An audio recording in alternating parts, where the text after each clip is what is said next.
All right, guys, back at it, coming in hot, episode 24, 24, big 24. What Big up, y'all? two I know we've four. been gone a little while, you know what It's I our mean? Kobe episode. Rest in peace. We've been keeping up with everything going on, all sports, everywhere, soccer, MMA, Yeah, there's a basketball, lot, a baseball, lot to all the good talk stuff. about this week. A lot to talk about this week. What's So going on, game. guys? Let's catch up over the past weekend, right? Because this happened Saturday, I believe. UFC 264. I happened to Mm. watch the whole damn thing. My cousin was in town, so I went to go visit, hang out with him, and I kind of watched all the preliminaries to the early preliminaries, the preliminaries, and the final, actual pay-per-view event. I thought overall it was pretty good. The ticket was pretty good. The preliminaries were really good leading up to the fights. I thought the main fights were also good, except for the last one, which we'll get into. But we'll just mainly talk about Sean O'Malley, the Sean O'Malley fight. Julian, if you want to jump in, give us a little context of what the fight was in coming into this Our past UFC. MMA Oh, pro over here. oh, you mean the human punching bag he went up against, like the Yeah. walking human punching bag that didn't know how to block or stop walking towards him the entire time as he was getting his ass beat. I tell you what, even though it was completely one-sided, it was still one of the most entertaining fights I've ever seen in my life. Like, I mean, it was just nonstop. I mean, this guy had to have a world record for like the most hits in a professional MMA fight at the UFC level, and then the other guy's got to have one of the strongest fucking jaws I've ever seen in my life. I mean, this guy took an absolute beating. He got rocked, I believe, at the end of the first round, but dude, I mean, this guy was real, and he wasn't even swinging. Like, I mean, he swung like a couple times, but it's insane. I got the stats right here. So So was that part of his training to just stand there and yeah, just get, fucking see how many hits get he could take to the face? fucking railed. Sean O'Malley right now Yeah. is quote Guinness World unquote Record. still undefeated. He's still 14-0 or 15-0. No, I thought he's 14-1. I'm looking at it right now. No, but you know how like the whole thing is that he thinks he's undefeated. He doesn't count that loss. But here's the thing: throughout the fight, he landed about 80% of his strikes, which is just insane. And then they ended up stopping the fight with 30 seconds left, and like, I heard Joe Rogan saying like, man, they probably should have let him finish. But then like another part of me is like, man, I don't know. Like, Yeah. like I remember that was Herb. What's his name? Herb Dean. Herb Dean. Herb Dean was on that fight. Just overall, because the guy's name is Chris Mutino. We haven't said the name, Chris Mutino, and he's kind of a newer guy, right? He came from some other. Did he come from like another fighting, or was he like up personally never heard of him? I've personally never heard of him. Okay. I was kind of surprised. Well, he took this fight on last minute. So that was another thing. That's probably why Sean O'Malley like absolutely destroyed him. But So for most of the fight, this guy came in, and Jojo, I don't know if you saw it or not, but this guy Mutino, he came in and like he was like I told in text, you saw in the group. I described him like the Nate Diaz, because this guy came in and he was just eating the punches. Whatever O'Malley was throwing, he was just eating them. I feel like O'Malley dominated most of the fight, but because this guy was just fucking enduring the entire fight. Like, even though he was losing, he would have lost on points anyways. Even if it went to the end of the third round, this guy would have lost on points. Yeah, I didn't get a chance. I didn't get a chance to see it, but basically, what Julian was describing it's funny. The first comparison I came to mind was Nate Diaz. I'm like, this is a Nate Diaz kind of fighter. the only difference is Nate Diaz actually swings back. Yeah. And this guy was a stand-up, like he was standing up. He wasn't trying to do any takedowns or nothing. This guy was just put his hands up square, and he was just trying to punch his way. And Sean O'Malley, he's very diverse. So, he does kicks. He was better with his combos. And Sean O'Malley dominated the whole fight, like as far as like just. But the one thing I did notice from this guy Mutino, was he was always going forward, regardless of whether he was always going at Sean O'Malley. Like, Sean O'Malley didn't have time to like rest or lean back, and because I think Sean O'Malley had like 4 inches, either 2 inches on punch and then like 4 inches in height or something. He had a height advantage and a reach advantage on this guy. So whenever this guy was getting punched around, he just kept moving forward. Like, this guy was like fucking Terminator, like fucking Mike Myers. Kept going forward. He wasn't throwing any combos. Sometimes he would throw some punches, whatever. But regardless of whatever happened, whatever he got hit with, he just kept coming at. He kept closing that distance with Sean O'Malley. So like most of like I said, even though this guy would have lost, if it would have gone all the way, this guy would have lost on points and whatever. But still, this guy like earned like hella respect, like in my eyes, because he ate them punches. You think he was just like stunned that whole time? Just honestly, he wasn't there. He was moving, bro. He was moving. Like was he trying to go for takedowns or anything? No, he was literally a walking punching bag. Like he literally didn't. Did you even call that a fight, bro? It's a one-way fight. Well, he'll never be a champ. And man, he can get all the respect he wants. If he keeps on fighting like that, he'll never be going to get a victory. And the thing is, like, real quick, I was like, I know everybody was saying like, you know, he shouldn't end the fight, but like realistically, like O'Malley deserves that knockout. O'Malley deserved that knockout. I mean, and if anything, that guy deserved to get knocked out. Honestly, because it's the last 30 seconds of the last round. You'll have 3 rounds, 5 minutes, and that guy he ate everything that Sean O'Malley had to give him. So I was like, yo, this guy keeps eating. Like, you never know. You got to give him a fighter's chance, right? Because you never know. Maybe Sean O'Malley slips. He looks at his legs. He gets tired. You know what I mean? That's a strategy too. Just getting tired from throwing punches. Yeah, wear him out. You know what I mean? Yeah. You never know. Maybe the guy catches Sean O'Malley on the chin or something. There's a fighter's chance, just a puncher's chance. But that guy earned that whole fight. He earned the right to fucking finish it the entire way. If he was getting knocked out, he get knocked out. But he ate so many punches. It's like I don't see this guy fucking going down. Like I said, he was a fucking Nate Diaz of this fight. Like. Man, so, punching a brick wall out there. Yeah, I feel like Herb, he stopped it way too early. And Herb is he's an experienced ref. He's been around all the big fighters and whatever. And that guy, he deserved to fucking finish it, not with a TKO. And that guy got knocked out or something. That guy got, like, I saw Pat McAfee say, he said he got 5 to 6 CTE diagnosis in that one fight. Yeah, it was insane. But right here's the stats. So I know throughout the whole fight he had about 80%, which is insane. He still ends it off pretty ridiculous. So out of total strikes, he has landed 230 out of 318 total strikes. Significant. 230 strikes. I don't think I've ever fucking heard that number in any kind of. How do you even swing that much? Two, you said landed. Yeah. Significant strikes. These punches, and he was still standing. Significant strikes. Yeah, it's. And to put in perspective what he landed, he threw 218 and only landed 70. Yeah.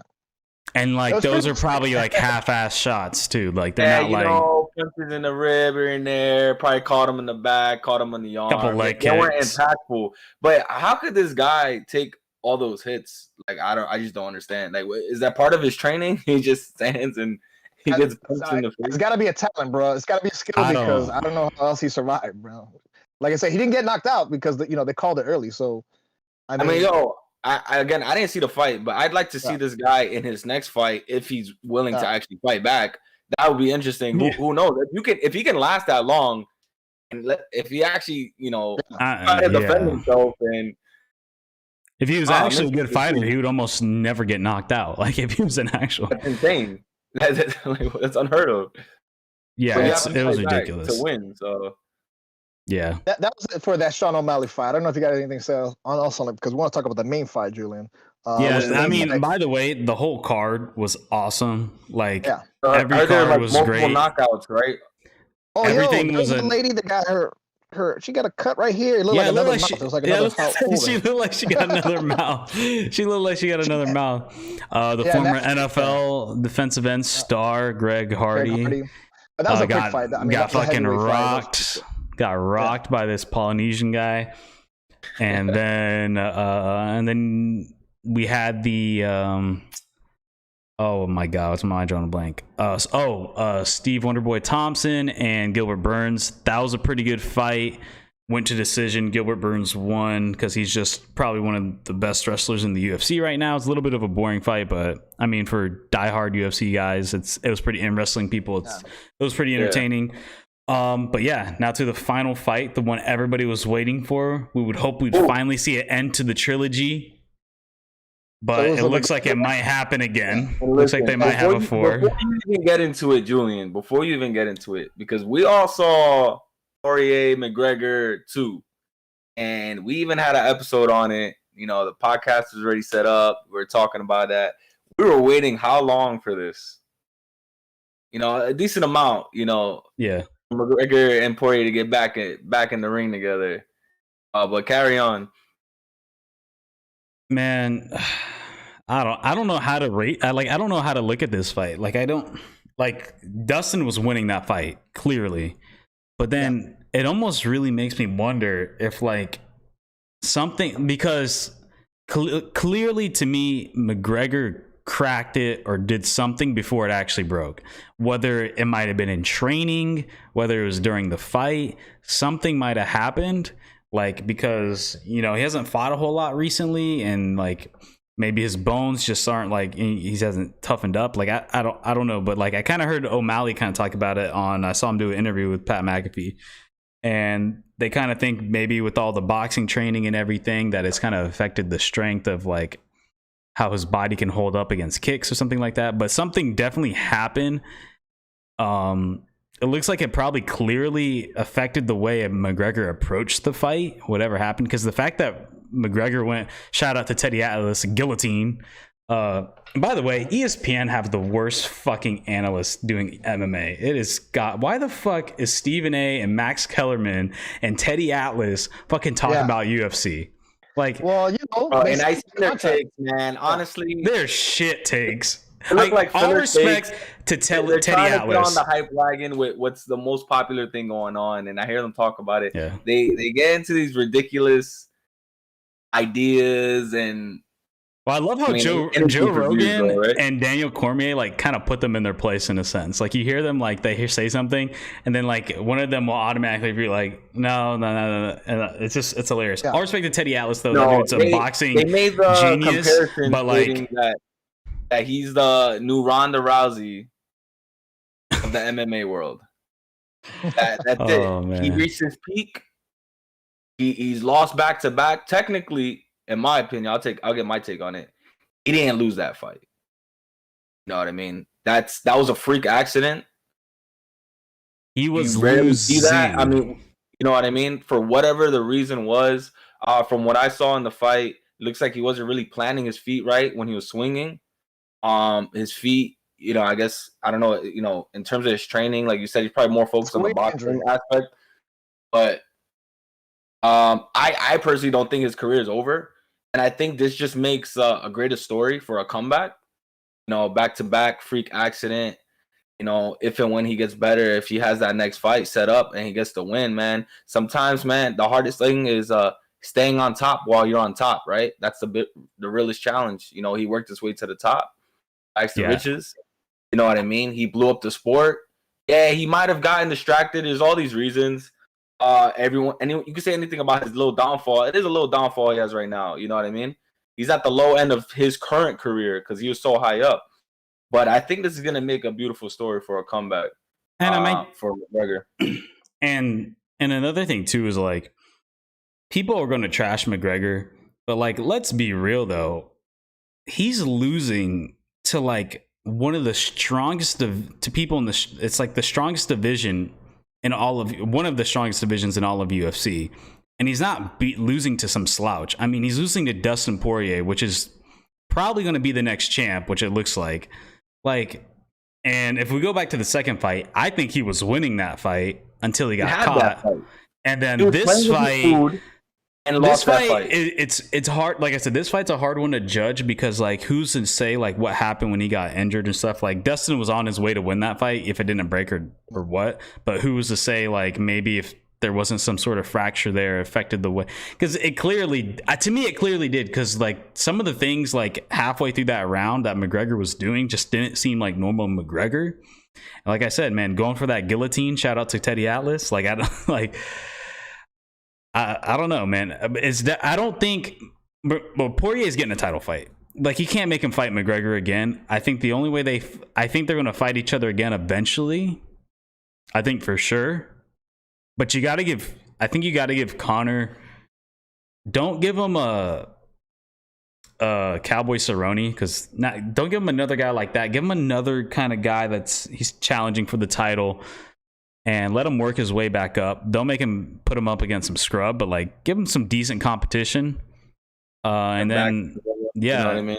I think if depending on who he fights next, once he heals and he comes up healthy, I think he's determined though. Like, that's one thing. I think he's very determined, and I think a determined Conor can be scary.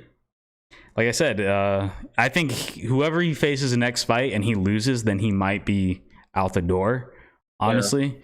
But I think he has one more good fight in him, and then if he wins, like he could go on a run. But like, a question to you guys. So Khabib had a interview recently. I think it was yesterday, or it was on like social media yesterday. I was kind of looking at it, listening, and basically, I guess trash talking McGregor. Obviously, you know they're not the best of friends. You know what I mean? They're pretty much rivals, and he beat McGregor. But he was saying that you know, in the last fight with Poirier, McGregor's he changed his role a little bit. He tried to play the good guy, right? He toned down a lot. He tried to look like a humble man, got into the fight, whatever, took his loss. And then all of a sudden in this fight, he switched right back to like the old McGregor, put showboating, doing all that. About his wife. Yeah. And you know what I mean? And he was basically saying like, he's putting too much energy focusing on his opponent instead of worrying about his training and everything for himself. And he's just distracted himself from that fight. And he said if McGregor were to fight Poirier 100 times, Poirier would win 100 times. What do you think about that, Julian? Or Gabe? Wait, who'd you say would win 100 times? He's like he said that if McGregor were to fight Poirier 100 times, Poirier would win 100 times. No, I don't think that's true at all. I mean, he was literally beating him in the last fight.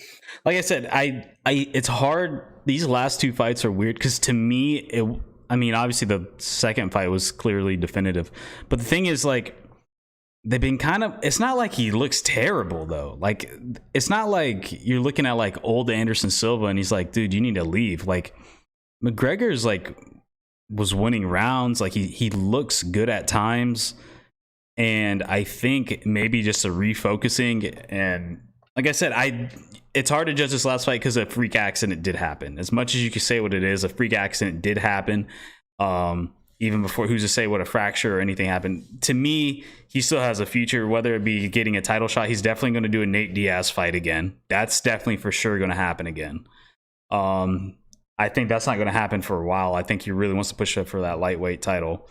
But to me, he's still a top 5 guy in the division. Like, look who he's losing to, though. Like, he's losing to, like I said, some of the best. I know Gabe's disagreeing with me right now, but like, there's nobody up in the upper teens or in the upper singles that are going to beat him right now. Yeah, then Poirier worked his way up, man. Like, after that first fight with McGregor, like, he got knocked out first round. Didn't that happen? And then, he battled it out. Right, he had a lot of good fights against, and he stayed focused. You know what I mean? Like, he worked his way through that whole division to get to where he's at now. And like you said, I think he deserves a title fight. Yeah, I think he's getting a title fight. I think maybe down the road a fourth one will happen to kind of like a Conor McGregor Poirier 3 2.0 type of thing. What do you think, Dave? I see a lot of head shaking over there. Listen, man, I have a lot of thoughts on this. All right, with the fight. Like I said, because we were in the chats earlier, and I said, regardless of the fight, I had Dustin Poirier winning that fight without the injury. Because just on points, the closest that McGregor got was maybe, that hold that he had him on the floor. Maybe a couple times there was like, oh shit, he might reverse this. He might, get him in a triangle or some shit. But obviously Poirier slipped out, and then he had that terrible injury. The fight, man, was just kind of disappointing. Like, I wanted to see him get knocked. He lost, which I thought he was going to lose. But he just didn't lose the way that I thought it would be. You know what I mean? I didn't think Poirier was knocking him out. I didn't think he was knocking him out, I will say. So, and, Jojo, Poirier was definitely on his way to winning. Like, I mean, it is a freak injury, but still, like, you're medically unable to fight. Like, even, after the fight, this guy's on the floor talking shit, talking about your wife's on my knee. I'm like, bro, you're on the floor. And you had all this pre-game. This is what I hate about the fights. Here's the thing. I hate the spectacle. And right now, it feels like McGregor is more of a spectacle than a fighter. Because, what's the thing? He won one fight since, like, what, 2017, 2018? It's a show, man. It's 2016. 2016. 2016, he's won one fight. That's how you're going to get views, right? And he is the face of UFC. Like, if you talking about the best seller in the UFC right now. That one, like, the saying that he's only won one fight since 2016, that's a pretty misleading stat because he faced Khabib, probably one of the best lightweights ever. Okay. He beat Cerrone, who's on his way out the door. Then he beats elite Poirier twice. he's not like he's losing to like scrubs, dude. I mean, he lost to Khabib, probably the best wrestler ever in the UFC, and then he loses to Dustin Poirier, which is probably on his way to become the champ and is one of the best fighters in the UFC. Okay, so it's not like he's losing to scrubs. It gets to this point where it's like, you're a spectacle, you talk all this shit, which, by the way, it's mad disrespectful. That's why Khabib, I saw a tweet after the fight that said, I feel like karma comes for you or some shit. Yeah, karma comes for you. Running, he was probably embarrassed. You know, he's here with a broken ankle. And bro, that's the first how many people been... As soon as the fight happened, because obviously they interview the winner, I'm like, yo, are they actually going to interview fucking Conor McGregor? And it's like, I guess we're doing this. And this motherfucker went on the goddamn floor, laying on his ass, talking mad shit. I'm like, yo, why are you still talking? Like, you can't even stand up. Like, we know you're not going to fight anybody. You're talking these fighting words, but you're sitting down. You can't even walk, motherfucker. But you know what? Anyway. What Khabib and Dustin, I mean, like, they're talking shit, but you know damn well they would not be making nearly the money they would be making if they weren't fighting McGregor. Money talks, bro. The next fight. He's already promoting the next fight. McGregor's money, bro. It's money. He said Poirier was going to leave on a stretcher. He left on a stretcher. Yeah, I get that. Okay, that's it, man. And you know, he's the face of the fucking UFC. You know about the best. But they're talking shit. But you know damn well, deep down in Poirier's head, he wouldn't mind fighting McGregor again. I think it's gonna happen because it has to happen. He's their best. He's their highest profile fighter right now. He's the one that sells the most. He's the most exciting. Besides that's what Bones the fight Jones game or some is, other man. Fighter, you know, besides like who's the lady fighter? I can't think of her name. Adesanya. Yeah. But you know, he's their premier fighter. He's the highest profile fighter. And it's like, how many times can you lose and still be like the number one guy? Like, you're still like, oh, we're gonna hold him up and he's gonna be the face of UFC. Like, you keep fucking losing. Like, you know, I understand this is a freak action or whatever. They're not the one. But the thing is, UFC's not pushing McGregor. McGregor's pushing McGregor. McGregor's the bit like, look, McGregor and Mayweather are probably one of the greatest promoters in fight history. Okay. Those two figured it out. They figured it out. And at the end of the day, I think McGregor deep down would want to be a champion again. But they won at life, man. I mean, and that's just like, and I think like as much as Khabib and Dustin want to talk shit, you know damn well like they really like the idea of fighting them because it made them a shit ton of money. And the UFC likes it because of that. And the reason why we want to watch McGregor fight is because we want to see McGregor fight. Like, you can be the most, like, what? It's, I mean, look, we just saw it with the fucking Paul brothers and shit. Like, we don't care about, like, we just want to see the spectacle. It's kind of turning into, like, WWE in a way. Yeah, like, it makes me hate fighters. Like, it's fine if you talk shit, but if you can back it up. Like, it's like now it's like you keep losing. Like, there's obviously going to be. It was kind of funny. Like, that was the irony of it, right? No, it's but like, you're also. Mama just literally smacked him in the face while he's shit talking. It caught up. You know what I mean? Everything he was saying, and that's kind of what Khabib was saying. It was like he's making it about everything else but the fight. You know what I mean? Like. Yeah. But I will say, Gabe's making it out to be like he got Tyron Woodley. Like, come on. Gabe, you're making it out to be way worse. Like, you're making it out to be like he just, what happened to Tyron Woodley happened to him, where he got knocked out 4 or 5 times in a row. And I don't want to speak for Gabe. I think Gabe's just upset that you're talking all this trash, whether you're not, out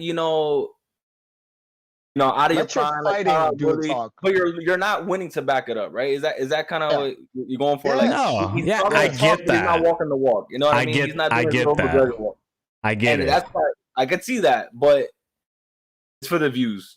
I get it, like, and I completely understand that. But like I said, my thing is, it's like we could have, like, there in an alternate universe, there's a pretty good chance that McGregor would have won that last fight, and then this one was a freak accident. And like you said, he's only fought 4 times in like 5 years. Like, okay, how many more years do we give him? How many more breaks does he deserve? One more. He's gonna get another fight. I mean, outside of the boxing thing, I say the next one. And honestly, dude, he's gonna want to fight as long as he wants to. At this point, it doesn't even matter. Like, as long as he wants to fight, he's gonna fight, and they're gonna let him fight. And that's just how it is. They're definitely gonna do a Nate Diaz fight again. Like, I think Connor's even openly said he wants to do that again. But I think he really wants to push for the title first. Chance, he'd fight Khabib again if Khabib were to ever miraculously come out of retirement. McGregor wants to. How old is McGregor? What, 33? McGregor's like what, 33? He's got years left, dude. He's gonna, as long as he wants to fight, he's gonna fight. It's just how it is. Like, and I think now we're starting to get, look, these 2 fights happened in 1 year. He hasn't done that in fucking ages. Like, when was the last time he did that? It's been so long. Or what wasn't that last Poirier? That last Poirier fight was this year, right? Or was it end of last year? Yeah, it was in January. Wasn't it January? Somewhere early this year. It wasn't too long ago. But like, he's getting on a rhythm. And like I said, his losses came from Khabib and Poirier. It's not like he's Tyron Woodley where he's getting knocked out by like 5 dudes in a row, and each one is progressively a lower seed. Like, like, you know what I mean? Like, I think Poirier is going to get a title shot, and he's going to beat oh my god, what's his name? Who's a champ? Why is my mind drawing a blank? I looked it up the other day.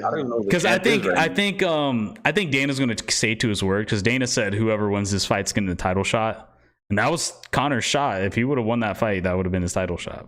And I think if Conor beats a high profile name and say Poirier wins the title fight and Poirier gets the belt. Oliveira. Yep. Oliveira. I think if Conor wins a high profile match, his next one, whenever it might be, and Poirier is champ, I think he gets a title shot. Whether he deserves it or not, that's another topic. But I think he's depending on who he beats. Say he beats Gaethje. That might be a reasonable fight. I would like to see that. Conor versus Gaethje. Like, that might not be bad. And he beats Gaethje. Gaethje was in the contention for the title. Like, and he lost to Khabib in his last fight. That if he beats Gaethje, that's not bad. I would like to see that fight personally. 2 strikers. My last words on this fight, man. Just hope he has a speedy recovery, because obviously we all want to see him back in the ring. It's gonna be wild. Want to see all the antics, but I want to see him back up those antics with a dub. We're all waiting for it. That's my last words on McGregor right now. We'll see in 9 months. We'll see in 9 months when it heals. Real quick though, I will say, because I just looked up the stats, McGregor landed 43 out of 54 shots. Dustin only landed 36 out of 66. He had a 50%. Conor had 80%. And Dustin had that 1 takedown. So Conor landed more strikes.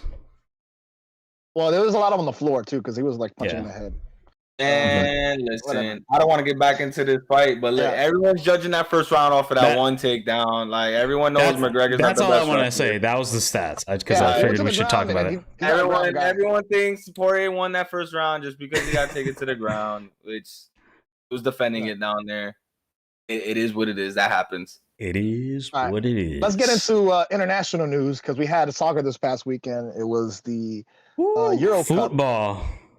And in the final was Italy playing at England in London. So England, the home team, hosting Italy.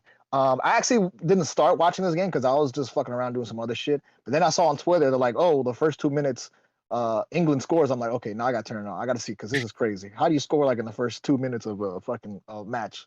So then I watched the rest of it.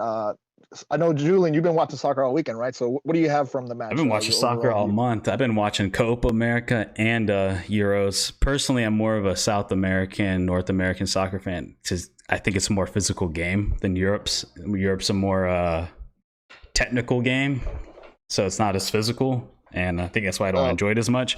But, I mean, we're going to talk about Italy and England, but we got to give a shout out to Denmark, because Denmark went on one hell of a fucking run all the way to the semifinals. Should have beaten England, because England got a bitch ass call penalty kick right at the end of the game, I think in extra time. Dude completely flopped, didn't get touched, ref didn't reverse it. They take a penalty kick, tie it, and then England wins it in PKs. So it was a complete fluke. England shouldn't even been in there. I'm glad England lost. I fucking hate English fans. All they do is talk shit. Oh, it's coming home. It's coming home. It's coming. Shut the fuck up. I mean, if it wasn't the English fans, because honestly, like the English team, it would have been nice. They have never won the Euros, I think they've never won the Euros, and they've only won the World Cup since like the 1950s, like a long time ago. So it would have been nice to see, like, yo, they finally won. But just because of the English fans and then the shit they pulled in the semifinals, like, I was like, no, fuck England, dude. Like, y'all are out here talking all this shit, coming home after your guy clearly flopped at the end of the game to get you guys a PK and then tie it up and then winning penalty kicks. So whatever. I'm glad Italy won. Italy was the better team. It went to Italy's probably going to be a World Cup favorite coming up. Yeah. Yep. Italy's probably going to be a favorite coming into the World Cup next year. Went into one hell of a shootout. That was one of the craziest shootouts I've ever seen. I think England, they missed the last 3 shots, which was insane. The third guy missed it, and then the headline, and then the last 2 guys got blocked, 2 of them. And then apparently those guys didn't play the game though, right? They saved them just for that. Like they didn't get any. Well, I know the last guy was like 19 years old. He's a lot of them are really young guys, and actually kind of they contributed throughout the whole tournament. But yeah, man, to miss 3 straight penalty kicks right at the end, like you can't do that. Not against Italy and not in the Euro finals like that. This is probably the second largest tournament in the world, next to the World Cup, and you just can't lose. You can't miss 3 penalty kicks like that. And then, I mean, shout out to England's goalie. They had a couple stops, but at the end, Italy landed more. Yeah, I think overall the match was pretty good. I watched, like I said, as soon as I heard they scored, like in the first 2 minutes, I was like, okay, I got to turn this on. So I watched the whole thing. It seemed like England dominated that first half, the first 45 minutes. And Italy was like playing fast paced, like they were like pressing a lot. They were, it seemed like as soon as they scored that they were behind, obviously behind the ball. So they were like, pressing a lot on defense, and they were kind of pushing the pace more. Obviously because they're playing a little bit more frantic after they scored. The refereeing was okay at the beginning because they let a lot of, obviously they were letting a lot of easy fouls. They were letting go a lot of flops. They were letting go. The ref wasn't calling them a lot in the first half of the game, but as it got on, the game got a little harder. There was a little harder slides, and the ref started pulling out yellow cards. But I don't think anybody got ejected, and there was no red cards. Real quick, since you're on that topic, real quick, I hope, I don't know if they ever will, but the one thing I'm glad they're doing that I see South America sent a group, CONMEBOL, I can never pronounce it, but the governing body of the South America soccer, and CONCACAF here in North America, Central and Caribbean. I like how now they're starting to review calls now, which is awesome. Now they're starting to review calls, and I really hope Europe picks onto that because they're the main ones that fucking flop is the Europeans. Yeah. Don't get me wrong, everybody kind of does it in soccer, but like you see it a lot in European soccer. So the refereeing was okay. There's maybe a couple calls that were like, I wouldn't have called that, but whatever, they called the calls. So I feel like Italy definitely, they came back to tie the game. Obviously, we played extra with the PKs. Italy kind of dominated the second half of the match.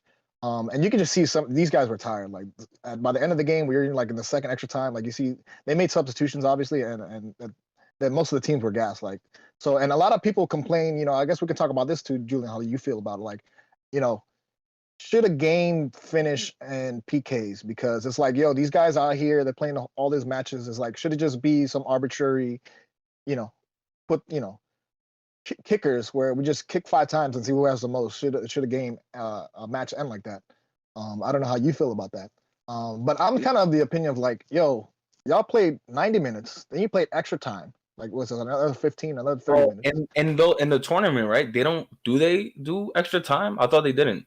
Yeah, I think they do. Europe does. Europe does. And CONCACAF and CONMEBOL, they the golden goal. They don't do extra time. They go straight to PKs after the 90 minutes. There you go. Yeah, all right. So in that league, in that tournament, they don't do extra in South time. America, North America, you go. There's no extra time. In Europe, you do the extra 30 minutes. Yeah, because I'm not a fan of. And in the World Cup, you do the extra 30 minutes. Yeah, I'm not a fan of the golden goal because I feel like kind of sucks. It's like, damn, it's like I don't even have another chance to, it's kind of like in football, if like first person to score wins or something. I'm not really a fan of that. It's like, after you play fucking extra time, you play 2 extra periods. It's like, we got to fucking finish the game. Like, we can't be out here. I mean, you only have 3 substitutions. So, like, all these guys are gassed. We got to finish the game somehow. So, like, I don't know if there's a better solution for it. I don't I don't have any problem with the shootout. I mean, it's been like that for hundreds of years. Like, I mean, you see the same thing in hockey. I mean, how else are you gonna let the game go on forever? Like, and then the quality of soccer is just gonna get worse. You got to get to a point where it's like, look, I mean, you didn't close out the game. You didn't close out the game. Then it's going to shootouts. Sure. I mean, man, you have what, 90 minutes for? You have 90 minutes to win the game, and then in Europe, you got 120 minutes to close it out, and you still don't close it out. I mean, what, you're just going to keep on going for 2 hours? Like, I mean, I say throw an extra ball, put 2 balls on the field and see who scores first. That's a hot take. I mean, I don't have a problem. Hey, I think shootouts are awesome. I love shootouts. I think it's great. I think it's a good way to cap it off. It's exciting, and I'm not a huge soccer fan, but like, that's when you tune at the end. I'm like, hey, game's tied. It's on you guys now, right? That's how you score, right? You need somebody. The goalie has to defend. It's 1-on-1. It's fair. It's equal. I'm not sure the distance of the shootout though. It looks kind of close, but other than that, I mean, I think I feel like it's fair game. Most of the advantage, I think they say, statistically, I think they say the kickers have an advantage that like 80% or like some high, like more than 50%. Like for sure, the kickers have an advantage. Like it's a complete guessing game. It's a complete guessing game for the goalie. The goalie just has to commit as soon as he's about to swing his foot, and you got to commit. And I mean, very reactive. You know what I mean? Like, because you have the whole upper area that's clear basically. So if a kicker is if you're able to hit the top of the net, like you're pretty much going to get it in every time. And I was into it. I was pretty like, especially at the end on the PKs, I was kind of into it. I really didn't have a rooting interest of England or whatever. But I saw something on Twitter. They're like, "Yo, win or lose." That they said, if England wins, London's gonna burn. If England lose, London's gonna burn. Like, you know what I mean? Like the fans were gonna go crazy either way. It don't matter. Yeah, either way they're gonna fucking riot. Either way, if they win or they lose, like it's gonna go crazy. And I'm sorry, I can't stand the "it's coming home" shit. If you guys never fucking won it. Like, how is it coming home? It's never been home. It's just fucking strange. I don't understand that. Are they like the host of it, or what is that? No. Well, it's all over. The games are played all over Europe, and then the semifinals and the finals were played in London and Wembley Stadium. It might be something historical then that we don't know. I'm gonna have to do some research on that. It's like a song they sing because they do different chants and shit, and it's like a song. It's like a thing. It's like a song of hope. So is that like their slogan, kind of? Yeah. Or it's like Nick's tape. It's like saying Nick's tape. Oh, okay, got you. Yeah, and I've seen so I've listened to Levitard, and they had Roger Bennett, who's like a huge So and they had Roger Bennett on, who's like who covers the soccer. He has a podcast, Men in Blaze or whatever, and he compared England, the England soccer national team to like the Knicks. He's like, they always go, they always think they have a chance, but they never like do anything in the playoffs. They never go far, never. You know what I mean? I'll tell you real quick. I'll tell you who was going off and who was excited about Italy winning. Man, I got all my friends in Brooklyn. Went to school with a lot of Italians over there in Bensonhurst, and Bensonhurst was lit. I'll tell you that, man. All the Italians out there showed out. I'm pretty sure Staten Island showed out as well too, of all the Italians living over there, man. I saw tons of videos, flags. They had a little mini parade out there. That was pretty cool, man. Bro, did you see what happened here after Argentina won? You see Miami Beach? It was baby blue and white everywhere. The fucking streets were packed with Argentinians getting crazy. Well, now that we're talking about that, let's switch down to the other side of the hemisphere in South America. But look up the clips of like game I was more excited for. Look up Miami Beach, Argentina went, and like the fucking, just like you were saying in New York with the Italians, down here with the Argentinians in Miami Beach, it was packed, especially like by where me and Gabe live, like by like North Miami Beach kind of area. There's a lot of Argentinians, like at Sunny Isles and North Beach and all that. But over there. Now this one, I didn't get a chance to watch it, or I didn't watch it. So I know, Julian, like I said, you've been watching soccer the most. What were your takeaways from the game, and how does it feel that Messi now is his first time winning, right? First time winning international. Yeah. So this is huge. I wanted it to happen, man. He needed it. Everybody was talking shit, saying like he will never be as good as Maradona or Pele if he doesn't win an international championship, even though he's won so many at the club level. And it's like he just needed this, and you can tell that his his all his teammates were raving about him, and then you're gonna have all the Ronaldo fan haters like saying, I literally saw it on Twitter, everybody like talking shit. You see like CR7 and like their fucking handle, and they're saying all this talking shit. Oh, Messi didn't do anything. He didn't do anything. It's like, what are you talking about? You clearly didn't watch the entire tournament. Messi led the entire tournament in goals scored and assists. And what, he didn't score a goal and he was a little bit of non-existent in the final, but he almost did score. If you see one of the parts about like at the 88th minute, he's literally almost scored, and then he slipped, and the goalie blocked. The goalie was able to pick it up. Just like you said, just because he didn't score, man, his impact on the field. He's probably setting up other players. You know what I mean? Like his hustle, his like everything, man. But regardless, I mean, you look at on that game. The whole tournament, I mean, he was dominant. Like, he was the best player in the tournament by far. He won 3. He literally got top goal scorer trophy and the like the MVP. He got like 2 other trophies. Some serious hardware, man. And then he literally, like, he almost scored. Like, granted, that was the only thing he really did. He didn't really touch the ball much, but he did almost score at one point, and he would have closed it out right there at 2-0. But they ended up winning 1-0. And you see him and Neymar have a moment, which is pretty cool to see, former teammates. But what a match, man, for the finals! What a match! Yeah, I mean, that's what everybody would hope for. The whole and man, Brazil's had Argentina's number for years. This is the first time Argentina has won a championship in 26 years, which is pretty wild, especially since they're such a powerhouse of a country. But for them not to win the Copa America or anything in 26 years is pretty wild. And so it's awesome. Where all the pressure was on Messi, man. That was the one thing he was missing on his perfect resume. Mm-hmm. The title with Argentina, and they fell short a couple of times. And yeah, look at them now, man. Like, I'm happy, bro. Like, that's good for them. Real quick, did you guys see in the semifinals with Argentina faced Colombia? Did you see the goalie in shootouts talking shit? The goalie was calling this dude like a pussy. He was saying all this. It was like, and it's funny to get in their head, man. Because it's so funny. Because if you watch I watched the Spanish broadcast, but if you listen, but apparently on the English broadcast, they actually zoomed in and like let them so you could hear them talk. And they're like, oh, it looks like he's talking or whatever. They clearly didn't know what he was saying. And then somebody like put subtitles and translated it. And it was like, it's like, you fucking, I was like, yo, that's electrifying. Fucking Martinez, the goalie for Argentina, is that guy is like, Copa was awesome. Freaking Peru went on a run I did not expect.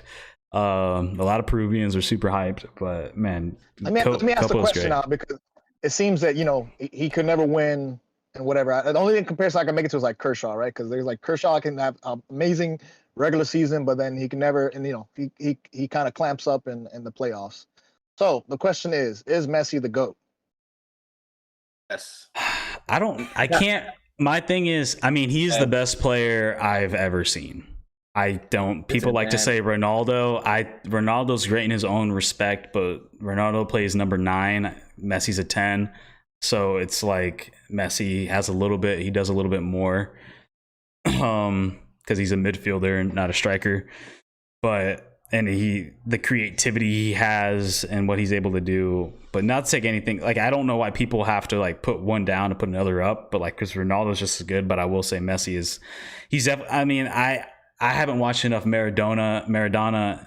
I never know what to say, if Maradona or Maradona, or enough Pele. Like, that's beyond my time. But he's definitely, if not the best, definitely in the conversation with one of those two, and he might be the best.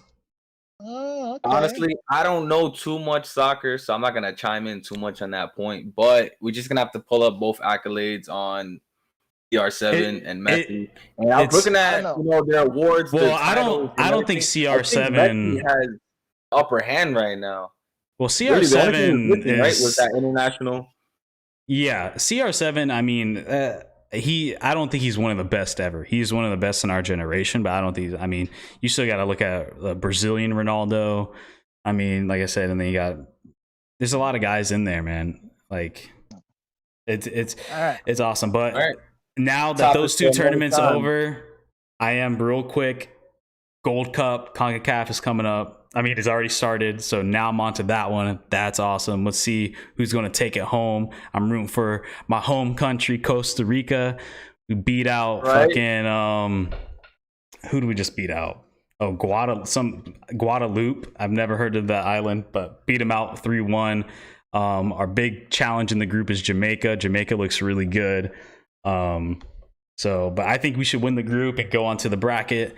And then our biggest challenges, man, Mexico's definitely the best team in there. USA's got his B team, got their B team. They don't got their full team with Pulisic and McKinney and all them. None of the European guys. Just kind of this MLS. This is the North America tournament, right? This is the North America. All right, cool. Yeah, so I guess the thing with the Team USA, they wanted to kind of rest their European stars. Like, I mean, I tell you what, man, we've been breeding some talent, bro. Pulisic is the real fucking deal, and we got a lot of European guys. Did he just win in Chelsea, Pulisic? Yeah, he just won the UEFA Champions League tournament with Chelsea. So, I mean, USA's got a pretty MLS heavy roster. I think 19 out of 21 guys are MLS players. So they're probably the second best team. Mexico's got their full roster pretty much. I'm surprised Chicharito's not on it, but Mexico's definitely the favorite. Costa Rica's third. But yeah, I think we could do it, man. Canada does look good. Canada's actually stepped up a lot. They got a lot of MLS really good talent on there. Some European guys as well. Canada's probably the best they've ever been, and you're starting to see North America really step up in the talent pool. But yeah, man, we're on the USA Canada side on the bracket if we were to move on. So we got to go through those guys, and then if we can get through those guys, if we can get through USA or Canada, whoever it might be, then we're on to face Mexico in the finals. And Mexico, traditionally, they always beat USA. They generally have a better team. Yeah, they did just lose in the Nations League last month, but yeah, I'm hoping my team Costa Rica, this is like our generation's last chance, because we got a lot of older guys on our team since the 2014 World Cup, when we made history, like the farthest for like a North American team to make it to the World Cup, that lost in shootouts. But I feel really good this year. I think we do it, especially since the USA's got their B squad out there. The Julian guarantee. That's what it sounds like. The stamp guarantee right there. I hope, man. Heard it here. Because we're always third, man. We're always third, and we can never get. We always kind of struggle with Mexico, particularly. But USA is resting for their World Cup qualifiers, because they are not going to miss this World Cup because they missed the last one. So that's why they're not playing them. By the way, I want to transition over this weekend, because this past weekend was MLB All-Star Week. Word. This is JoJo's world. Obviously, he's wearing his American National League, not American shirt. American League jersey. JoJo, how'd you feel overall? I saw the home run derby, and I saw like the celebrity game at night, and last night's game, the All-Star game. So what was your overall feeling this weekend? What were your highlights? What do you want to talk about coming out of this week? Oh, fortunately, I was able to watch the entire derby, and I had its ups and downs. But overall, I say it was out of entertainment, solid 8.5 out of 10. It was a good one. This was a good one. The talent pool was okay, 7 out of 10. Obviously, you're not gonna get all the best players in there. You would have loved to see Vlad Guerrero Jr.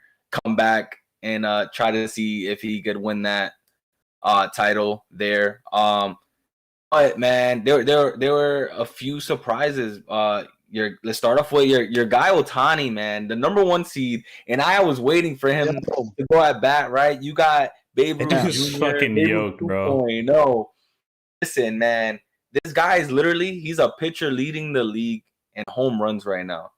Already has plus 30. He's on pace for 60 home runs this season. What was what did Stephen A say about him? Something about like he can't be an MVP if he doesn't know English. No. Look, all right, look. Or something like what was, because I saw this live too. So, to get to that real quick, Stephen A's take was, the question was like, with Ohtani being the face of the MLB right now, does it hurt or help baseball?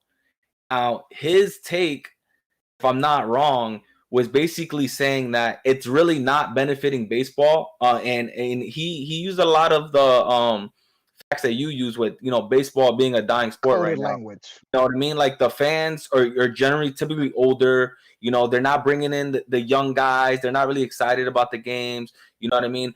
That fan base, the younger fan base, is going towards football or basketball right now. So what he was saying is that it doesn't help that your best guy in the league needs a translator. You know what I mean? To get his message across, which is like saying now if Bryce Harper kind of player, Mike Trout kind of player, two-way player, the first player we've seen in 100 years since Babe Ruth to do those things, if they were the face of the league right now doing that, baseball would be a grand spectacle. You know what I mean? Everybody, you'd see it all over the place. And, counter argument was that's not really an issue because it really doesn't matter. He's still doing these things that we haven't seen in 100 years. And the fact that you're still talking about it now, bringing up Ohtani, whether he needs a translator or not, it's still amazing for the sport regardless. But Stephen A's take was basically saying if it was a guy that knew English, and it would be even bigger. Pretty much. Here's my thought process to it, because dude, we had Bryce Harper and Mike Trout taking the league by storm, and they still didn't compare to stardom with the rest of the sports world. We had those guys had their time and nothing happened because one, MLB doesn't know how to push their players. But I think MLB's big. I've always said this from the jump. MLB's biggest problem is themselves. It's not the players. It's them not being able to promote their players and their talent.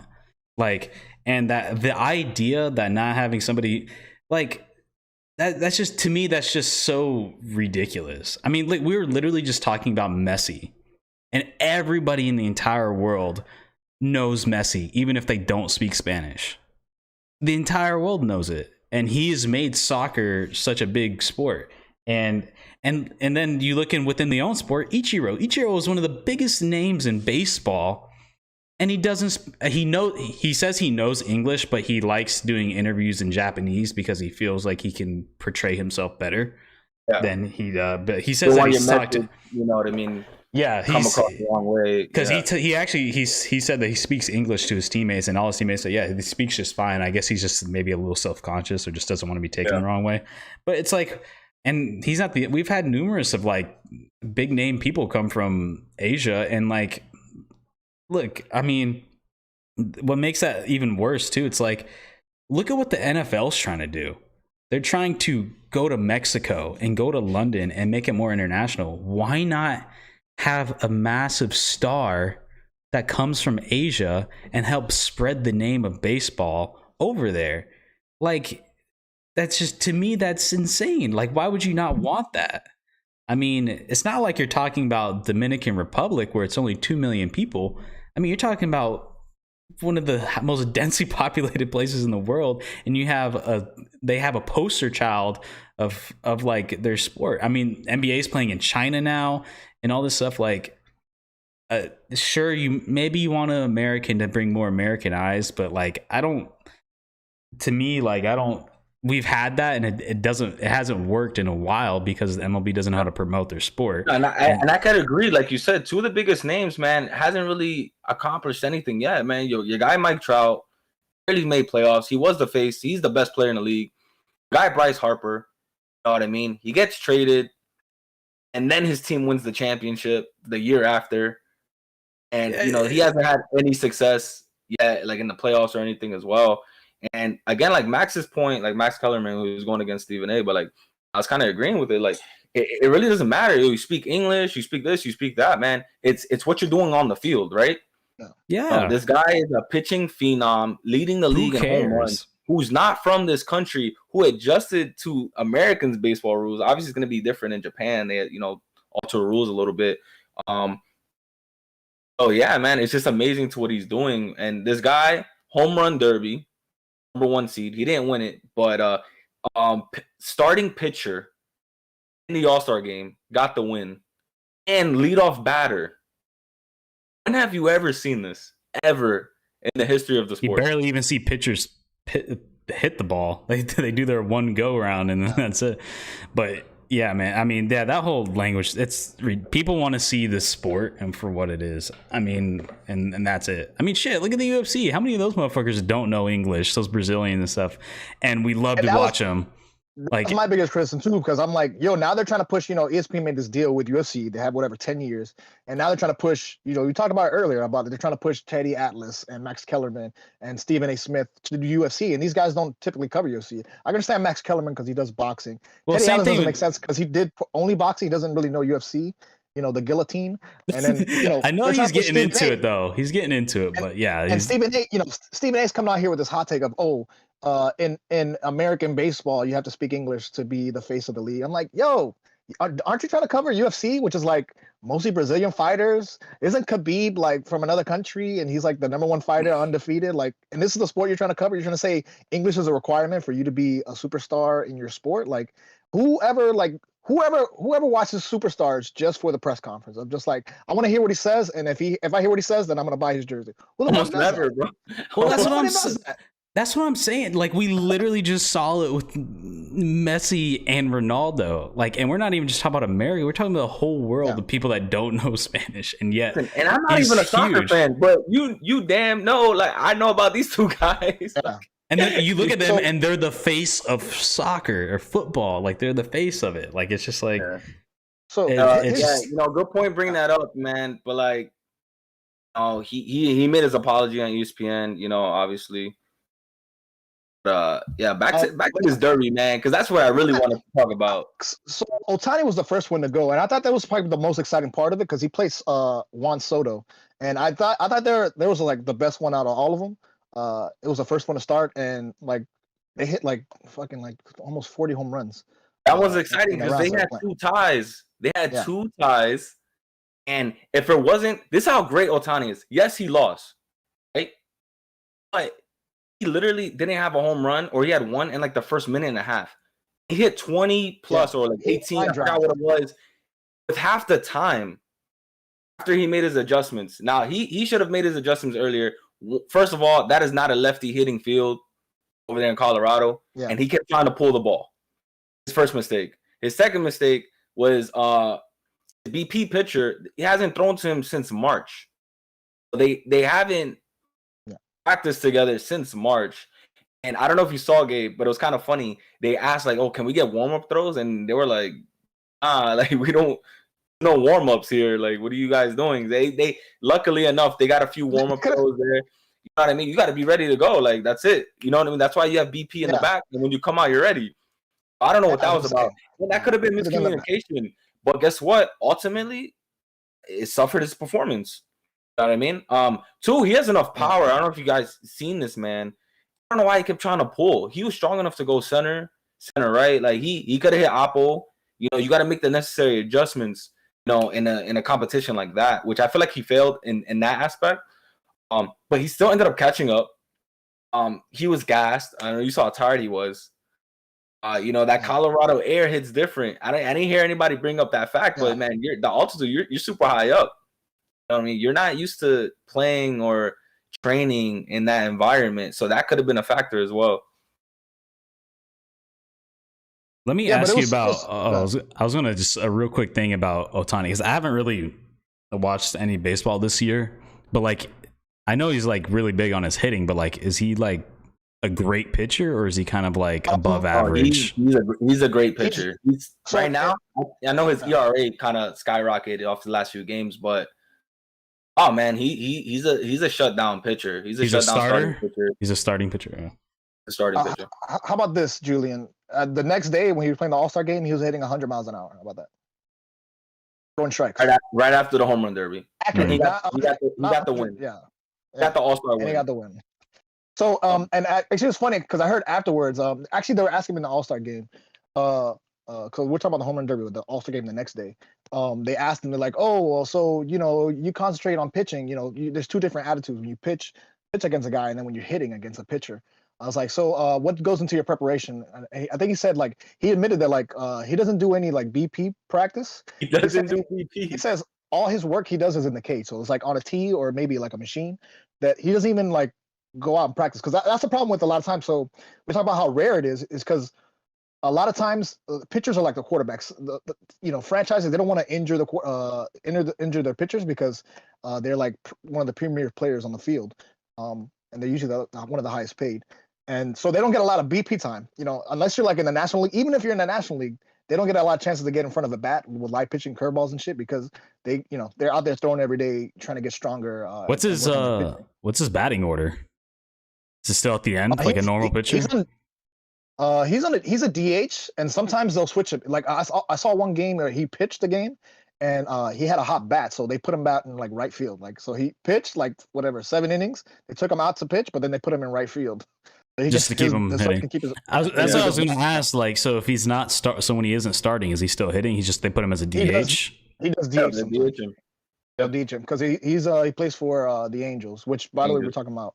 But when he is starting, they what position they put him at the end, like any other pitcher, or they put him at like 4 or 3? I think he's usually in the middle of the pack because he's all right. So he plays on the Angels, and the Angels suck this year. They're like 9 games behind whatever team, and the Angels have Mike Trout and they have Shohei Ohtani. So it kind of sucks that we're talking about face of the league or whatever, and it's like they're on a sorry ass team. They have 2 fucking that's crazy, players, dude. Yeah, the best players in the league on the same 2 team. Players, and their team sucks. You know what I mean? That's like the Marlins having Mike Stanton and fucking Christian Yelich. It's like, these guys have one. Yelich, Ozuna, and all these guys. But like back to the Derby real quick though. Congrats to Pete Alonso. That man hit 35 home runs in the first round. Yeah, he 35 home runs in the first round. Did you see that guy bat? He made it look like that field was like 50 feet, bro. Yeah. He was having probably the most fun, I think, hitting. I mean, you could see it. Like it was just like, I don't know. It just looks so easy. Like it's like the ball is just flying off the bat. He had a really good derby. So natural. The power's there. I think this is his 3rd year in the league. He won his rookie year against Vlad Guerrero. That's why I was surprised because he came from behind to beat Vlad by 1 2 years ago. I'm surprised Vlad didn't want to go up against him again. And fun fact, I think he's the 3rd or 4th player have back-to-back home run derby titles. So that's pretty impressive. Yeah. Ken Griffey Jr. was one of them. He had like 3 back-to-back. He won 3 in a row or whatever it was. He won back-to-back. Like only 2 other players to ever do that. It's a fun competition. And from the looks of it, man, he could be winning for a long time. Quick shout out, man. I'm pretty sure you guys heard the storyline, man. This guy, Trey Mancini, is diagnosed with grade from the Orioles 3 cancer, and he was runner-up in the home run derby. So shout out to him. I was pretty impressed with his performance. Talk about a comeback story. I was low-key rooting for him after I heard the story. So, but he performed well. It was good. He put up numbers in that final round too. Like he hit 20 plus in that final round. Yeah. And these guys were gassed by that time. So good job to him, man. Nice. So you want to go into the All-Star game itself? I mean, pretty much. We stated with the best stuff on there. You know what I mean? Your boy got the win. Yo, Vlad Guerrero went off, dude. I mean, that dude has a cannon. That guy has a fucking cannon. It's insane. It's his 3rd year, and he's already an all-star, just like his father. It took him 3 years to become an all-star. I think he was the youngest all-star MVP ever. He hit a home run too, and he is now running an all-star game. Yeah, now like now him and his dad are the 3rd father and son to become MVPs next to Barry Bonds and his dad and Ken Griffey Jr. That's crazy. Yeah. I feel like you see that a lot in baseball, man. You see a lot of the family thing in baseball. There's diversity, man. Yeah. Look, the winning pitcher was Japanese, and the save goes to an Australian, and the MVP is Dominican. Look at that diversity, man, in baseball. Yeah. You're starting to see it more. Yeah, you're starting to see it more. Regardless of how popular it is in America, obviously, because this was born here, whatever. But baseball is a global sport. They we pull players from everywhere, from Korea, Japan, China, from Argentina, Chile, from the DR, Venezuela. There's it is a global sport. Although maybe it's not global in popularity, it is a global sport where you have people from everywhere that are winning. And like he he just gave you that that line of like to show how diverse it can be. Like, you know, and going back to Stephen A. is like, yeah, people It's a care about the world stats. They sport, care about how you man. perform. They care about how you perform and how, you know, that's what makes sports interesting. It's not whether you can fucking speak English, which by the way he does, which makes his fucking argument dumb as fuck. He does speak English. I He think what just he's doesn't trying want to to mean speak maybe publicly. like the endorsement type of thing and all that, but it's like, bro, they do endorsements all the time without people talking. They do it all the time. Yeah. Like, And he's a funny guy. Like Shohei Ohtani is funny. If you look on fucking, I'm on Twitter all the time. So if you look for fucking just put Shohei Ohtani, you see all these fucking memes and gifs. It's like he's a funny dude. There's like a lot of funny like little gifs of him and shit. So he and has here's the personality. thing, man. He Like just doesn't talk. most of these players learn English over time. That's not going to be an issue. Look at Antetokounmpo. Quickly became the face of the league. Came straight out of Greece. Barely knew English. All skinny guy. Made a name for himself. I will say, that's not a problem. I think the Hispanic players have a harder time because you're surrounded by so many other Hispanic players. I think you have a little bit more of a difficult time because when you're around that a lot, you kind of tend to speak in that language more often. You know what surprised me actually? I didn't I always knew like there's a lot of Venezuelans in baseball, but I didn't realize they're the second largest nationality in MLB. I didn't know they're the second, and I mean by it's like a landslide. And then America's third. Americans. The World Baseball Classic, they had a stacked squad. They had a stacked squad in the World Baseball Classic. And actually, I'm excited for that to happen, which they canceled it because of COVID, I think last year. Was it supposed to be last year? I thought it was supposed to be last year. I thought it was supposed to be this year. I thought it was 2017. I thought it was 2017. It's every 4 years. So yeah, so it would have been. That's why I thought it would have been this off season. Yeah, honestly, I think it's supposed to be this year, but I think I don't know. I haven't heard anything yet. It might be canceled until the next one in 4 years. Let me see. If that happens, I'm be upset. Me and Julian went to it in 2017. They wouldn't wait a whole another 4 years. They'd probably do what soccer did and just make it the next thing, the next year. Like because this Euros was technically Euro 2020. Exactly. Yeah. Well, speaking of international play, I guess we can end it. That's it for MLB. But as far as international play, we've had basketball going on. We can talk about Team USA basketball, which right now they're prepping for the Olympics, which is going to happen in Japan. Real quick, World Baseball Classic is happening this year. It's confirmed. Where's your source? I need to know. MLB.com. I think I heard Cuba might have played in Orlando already, but yeah, the qualifiers happen this March. Yeah. So is Miami still hosting? I heard Miami this year is hosting the semifinal and finals. Because they had it in LA last time, which they made a huge mistake. Should have had it here in Miami, which they would have had a way better outcome in terms of fans and attendance because of diversity out here. So they made a mistake bringing that to LA. Yeah, it happened in March. I'm trying to see when the qualifiers happen in March. Yeah, I heard a story that Cuba played. There's an issue with Cuba that they played and nobody knew about it. What was I gonna say? Oh, so. Obviously, the Olympics are coming up. It's going to be in Japan. They're set for. They've already had what? They've already had track, right? Because got dismissed. Shikari, what's her name? Shikari Johnson? Richardson or something like that. Olympics already started. Yeah. Yeah. Which she already got dismissed. So let's talk about Team USA basketball because right now they're playing exhibitions. They're preparing for the Olympics. We had the team. I had the team rosters up, but my battery's dying. You got Dame Lillard, Jason Tatum, KD, Bradley Beal, Bam Adebayo. I mean, they got a pretty good squad. I still don't feel like it's NBA's A squad. I still feel like it's like NBA's B squad out there.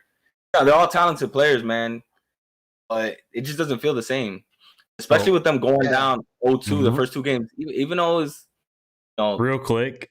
Actually, the 2021 World Baseball Classic is canceled at the moment. There you go. And then I'm pretty sure I read that. That's why I was like, I'm pretty sure they canceled it. Because the qualifiers are supposed to be in 2020, and then they just did the qualifiers this year. And now, so it's probably going to be next year. Yeah, it's usually or 2023, one of those years. Told you. So what I saw was the qualifiers are this year. Okay. Team USA basketball. They already lost to. I think the first game was against Nigeria, and they lost, and then they lost yesterday or the other day to Australia. Julian, Team USA basketball. Should they panic? I don't think they should panic, but they should kind of like, I think what it did was probably it woken them up to like the rest of the world. I don't think I honestly feel like with the popularity of basketball and even other sports for that matter, you're starting to see the talent pool get better. I don't think you're no longer, well, for a while you're probably going to have USA probably dominate for a while, but the rest of the world is slowly but surely catching up. I mean, almost every Olympic team or team that's going to play in the Olympics has at least one or a couple of guys that are in the NBA. Yeah. Like I think Nigeria had 2 or 3 guys that were in there, and then and even like even if you have guys in Europe they play pretty high level basketball. Like they're no scrubs over there. Like it's pretty high level basketball. I mean, look at Spain. Spain's been like the notorious only competitor to US for decades now. We'll see if they repeat it again. But I don't think they should panic. But I do think this has been a little bit of a wake up call to be like, hey, like the rest of the world is getting better. And granted, they did just start practicing, I think like a couple days before that first game. So that's a little bit in their defense. But at the end of the day, your whole team is completely filled with NBA All-Stars. Not even just NBA players, NBA All-Stars, or were All-Stars at one point. So it's like, or All-Star caliber. So it's like, you shouldn't be losing. But I don't think you should freak out. It is just the friendly at the end of the day. But Here's my thing. Honestly, to me, like I know everyone ended the season at a different point, and it might have felt rushed to some players and whatnot. I feel like there's really no excuse to lose to these teams. There isn't. The rest of the world is catching up, and you know what? I got something to say, bro. Listen, AD is flying so hard under the radar right now. You are literally the best player on this team. You are the best player on the USA basketball team. If LeBron was on this team and they lost the first 2 games, you know what we would hear nonstop? LeBron slander. It's gonna be LeBron's again. Remember that back in the day? LeBron slander. Now KD is the best player on this team. They lost the first 2 games. And I didn't hear anything, no blame, nothing, even though the games didn't count. Like, come on, man. People praise him when he's doing his thing. He's the best player on the planet, this and that. Like, USA basketball, you guys got to take it serious. Like, here's the country. Like, you know what I mean? And if it was LeBron on these teams, they lost the first 2. LeBron can't lead. LeBron isn't clutch. LeBron isn't Jordan. But it's KD now. I don't know. No one's worried. No one says anything. There's no KD slander. My one thing I probably will say, though, is, I mean, it's not like it's just him. I mean, you got a whole fucking squad of like top, like some of the best players in the NBA. So it's like, all right, yeah, KD don't show up. You got fucking Damian Lillard and Bradley Beal and like a bunch of other guys. And it's but he is the best one. He is on that team. He is the face of this team right now. AD is the face of USA. But I do think you should not be dropping any L's to anybody except for like maybe a Spain. Like that's the only like excusable team you should be losing to. Like, well, to speak to Julian's point, I guess it is true that like, everybody kind of expects the USA to always win because, it's an American sport and we always generally have the best players. But a lot of these players, although they're like maybe names you never heard of, these are like NBA caliber teams. Maybe they're like the 14th, 13th guy on a team. You know what I mean?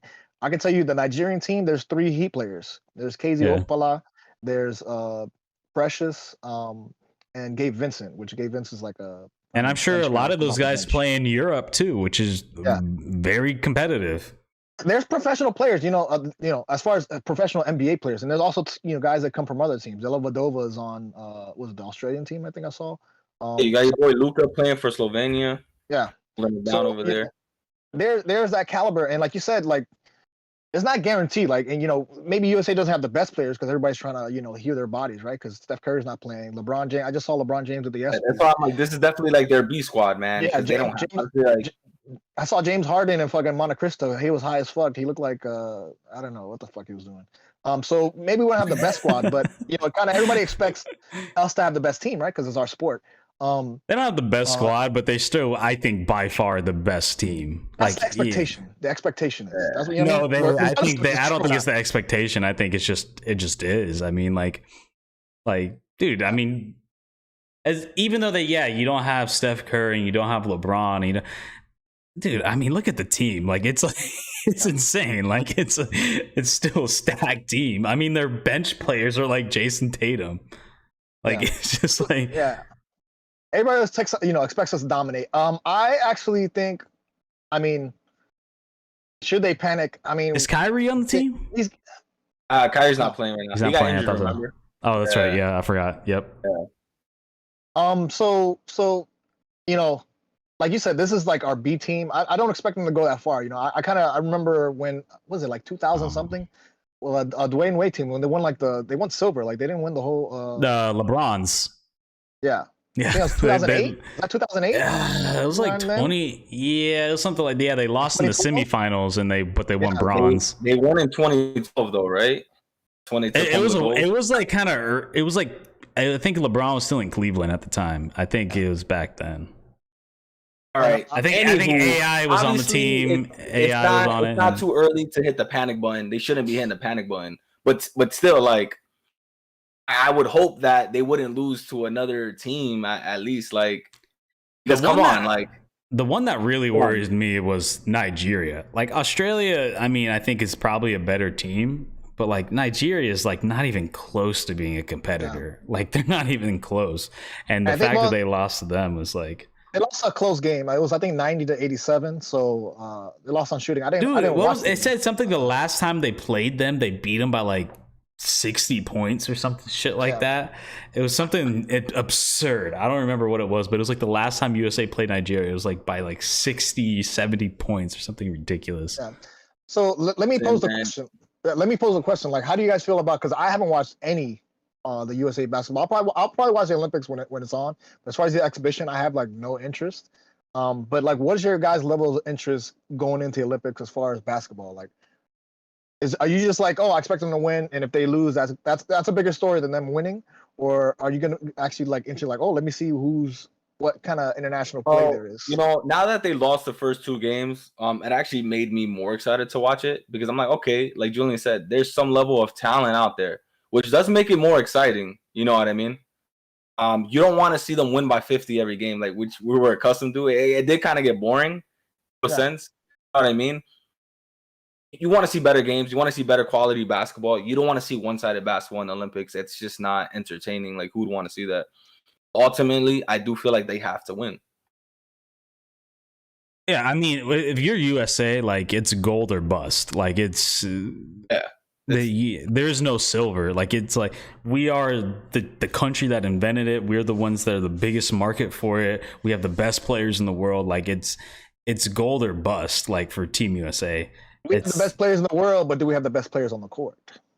That's the question. You still have the best players on the court. You still do. Like, you still, even if you still do. Like, you still do. And who's to say, like, in 10 to 15 years, I mean, maybe it'd be even more competitive, which the track it's going, it probably will.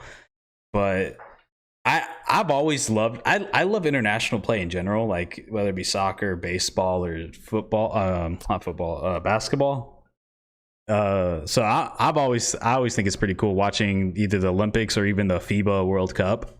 Like, that's pretty cool to me to watch. Even though it seems like recently they haven't been really putting in like pretty good teams into the World Cup. I've noticed. I think the last World Cup they got second to like Spain or something like that. But like they were like a bunch of slightly above average NBA players. I forgot who was on that team. I remember watching it though. I don't know if you guys know what I'm talking about. I have no fucking clue. I just want to end it on basketball. So we're talking about basketball. We're in the middle of a finals right now. You don't know the FIBA World Cup? I know the FIBA World Cup, but I don't know what the fuck to talk about. NBA Finals, Game 4. It's going on right now. I actually want to get to it because that's why I'm trying to hurry. I want to watch this game. All right. Yeah, Suns in 6, fellas.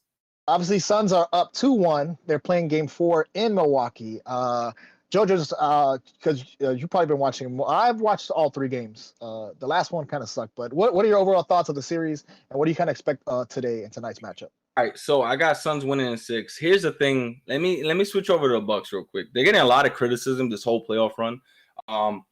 Obviously, they're aside from the Brooklyn Nets series, they were the favorites in every single series. And it's weird, right? Because it's like you see what Giannis and everybody, Drew Holiday, Middleton, we're literally doing this. It's a roller coaster ride. One day we love them all. We say they're a great team. The next day we're like, yo, they don't even have a game plan. The coach can't make adjustments. What's going on here? And I feel like my theory, man, he just play better at home. You know what I mean? Like they play better at home because you have times where they're away and they literally look like they're in shambles. They don't know what's going on. Middleton didn't show up. Giannis is, I don't know. He's shooting 3-pointers over homeboy that's 6'2" over there instead of posting them up, and it just looks like random basketball. But then last game, like Giannis was setting the tone early and setting up his teammates. Like 4 assists in the first half or the first quarter, something like that. And he was setting them up, and he got his baskets when he could, and he was getting everybody else involved. And it wasn't the Giannis show. You know what I mean? Not saying he's a ball hog or anything, but like Middleton had to step up. Everyone else, Drew Holiday. They had it's just their overall team play. And I feel like if they keep playing like that, they could win the series. Even though I got the Suns winning in 6, but as you've seen in the playoff run, like they were down 0-2 against the Brooklyn Nets. First 2 games in Brooklyn, they lost by 30. Did anyone pick them coming out of that series? Yes, I know Kyrie got injured and Harden and all that stuff. They lost by 30 in the first 2 games. Everyone said series was over. Yeah, they ended up winning that series. Yeah, they always find a way to win somehow, one way or another. It's like win. Yes, they get the win that they need. They're not the strongest of teams. It's just like they always find a way to win. It's just one of those things. It's just weird. Like people show up at the right times at the right places, and they always find a way. I don't know how. I have the Suns in 5. I think the Suns wow. I got the Suns in 5. I think the Suns are hot, bro. I think they're just too good. It's true, but I feel like for the reasons I just explained, I feel like Bucks got another game in them. Yeah, I wouldn't be surprised. I want the Suns to win. I'd like to see it happen faster. I wouldn't be surprised if the Bucks win one more, especially if they win tonight. But I'd like to see the Suns in 5. I think what I've seen so far, especially the first 2 games, obviously Suns playing at home. For the first 2 games, I would say the games were close, especially the first half. But it seems like the third quarter, the last half of the game, that the Suns they start making shots, and when they're a hot team, they're hot. Like they play, as far as comparisons, the Bucks versus the Suns, I feel like the Suns play better team basketball. They're really good passing and finding the open man and shooting. As far as game 3, I feel like they lost. Obviously, the Suns lost the game, and I think they lost in the second quarter because that's when the game got away from them, and they could never. They were down 25 or something. Booker wasn't hitting shots. You know what I mean? It just wasn't going for them. He kept shooting as good, like shoot. Yeah. But he didn't really get involved much in the game. Chris Paul was doing what he could with his little mid range. Yeah. His floaters here and there. But yeah, man, it's just everything was going right for the Bucks. They went on that run. Yeah, 18-4 run or something. That's when they got the lead, and you could have come back from that. And I kind of expected, I didn't expect the Suns to sweep the Bucks, right? Because if you look at the beginning of the year, the Bucks were kind of favorites coming into the season, regardless of whether shit happens, injuries. Probably the best series they had was against the Miami Heat that first round because they swept the Miami Heat, and a lot of people are saying that the Bucks have been beneficiaries of injuries. Whether it's Trae Young in that series, because I kind of, I was kind of rooting for Atlanta. That sucks. Sucks. People were saying the same for the Suns as well. You know what I mean? They were beneficiaries of injuries on that side. You know what I mean? The teams they got by.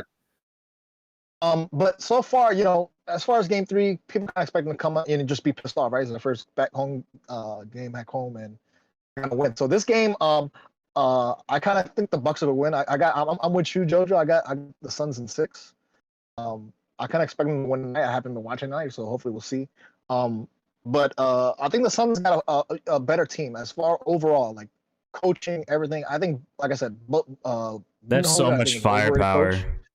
So That much guy is firepower. he's a walking clap machine.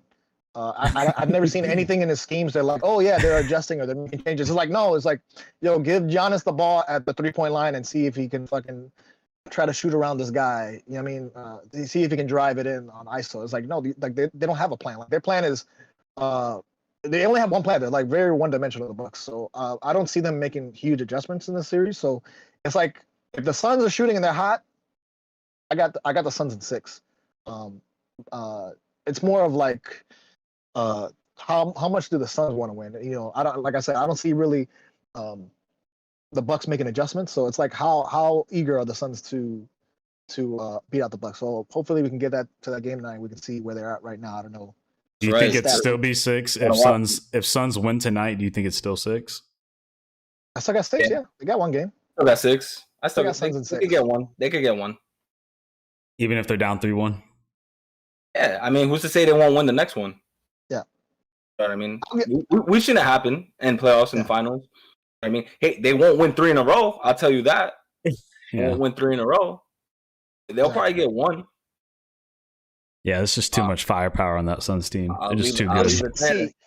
All right, so going into the weekend, is there any other games or anything you guys looking forward to going into the weekend? I mean, obviously we're looking at NBA Finals.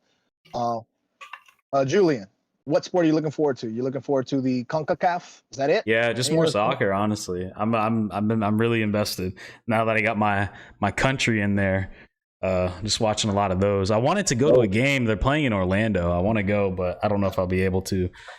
But actually, I bet you Greece is really upset that Giannis can't play. I was literally thinking about that as soon as we switched to the finals. I'm like, damn, I bet you Greece is fucking like upset. Look, like they could get one of his other brothers. So there's 3 of them in the league. One plays for the Lakers. One of them on the team. And he could play, and the other one is on his team in the Bucks. Like, hey, they get one out of the 3. Yeah, I mean, is their team even like going to be in it? Like I don't know if Greece is even good enough to like be in it. I'd have to research that. I'll tell you what I'm excited about. Second half of the baseball season. Hopefully, Yanks can make adjustments, make a run. It's not looking too pretty right now. We have a pretty tough division. Boston in the lead. We got Tampa Bay. Oh shit! We didn't even bring it up. Tampa goes back to back, bro. Tampa Bay, those goddamn cheaters. That's my NHL analysis. I forgot. We completely forgot about that. Tampa goes back to back. I'm wearing my Panther shirt right here. This is my vibing Panther right here. Oh, man. Did you draw that? What's crazy, bro? Like, it's funny how the series we go to watch, it's the first round. And to see I feel better. I feel better knowing that we lost to the champs. That's always my thought process. It's like, all right, whoever we lost to, they better win the fucking whole thing because I feel less bad. That's crazy, man. Well, congrats to Tampa Bay, bro. I what a fucking year. I don't want to bring it up as a topic because I haven't been watching. I mean, I'll watch it I'm not watching the game. What a fucking year for Tampa, man. The World Series, fucking winning the Super Bowl, hosting the Super Bowl, going back to back the Stanley Cup. Like, Jesus Christ, dude. Yeah, man. We need some of that down here, bro. After years of mediocrity in Tampa, they finally get something. That's what I'm looking forward to. Thank you, Julian. You gave me something to land the plane on. I'm looking forward to the Florida Panthers, Tampa Bay rivalry. It's going to be the war on not the war on I-4, the war of the Everglades or some shit. We'll 75. We'll make 75. 75. That's what I'm looking forward to. I-75 we have like derby. another year till it happens. That's what I look forward to. I look forward to the day that Tampa comes and I'm looking for revenge. That's what I'm looking for. So that's it. We're gonna end it on this. His internet broke. You can watch the Suns Bucks games going on right now. Appreciate y'all checking this podcast. All the things. Tell me, JoJo, where can they get the podcast? Home Depot, Lowe's, Walmart, Target. Anywhere you get podcasts. Instagram, Facebook, all things. We appreciate y'all coming out, hanging out, checking us with us. Follow the Instagram, Real Fans Podcast, Twitter, Real Fans Podcast, Spotify, Real Fans Podcast, our YouTube. Let's go, guys. Let's go. And next time. See you.